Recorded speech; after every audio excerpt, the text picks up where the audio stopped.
Wewe kama umeshamchoka mtu, ndugu yangu, mwambie bwana, mimi na wewe basi, ili aangalie ustaarabu wake Kwa sababu mahusiano sio vita.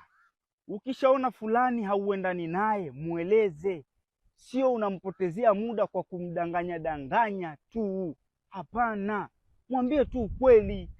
Sasa unakuta mtu asemi hivyo wakati anataka jambo lake, kamzoesha kuongea naye mpaka saa 7 usiku, wanachati mpaka alfajiri. Kuna wakati mpaka vya kuzungumza hakuna.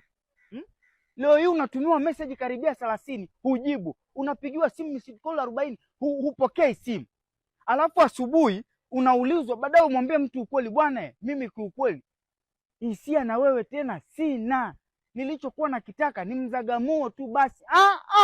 Haseme hivyo, na wakati tupo katika dunia ambayo tunatakiwa tuelezane ukweli.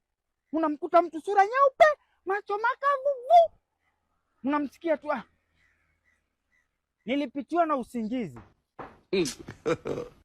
Wewe usingizi ulikupitia kwenye staili gani mpaka ukakupitia?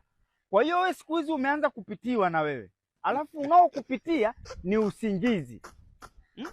Mbona wakati hujapata unachokitaka ulikuwa upitiwi?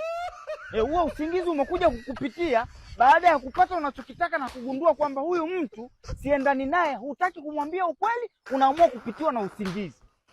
Usingizi unakupitia, mnakwenda wapi? Mnakwenda kufanya nini? Kwa sababu gani? Mimi usingizi ulinipitia, ndio maana sikusikia simu yako. Wewe usingizi upi? Na kwa nini usingizi ukupitie wewe? Kwa nini usiu unakupitia siku zote?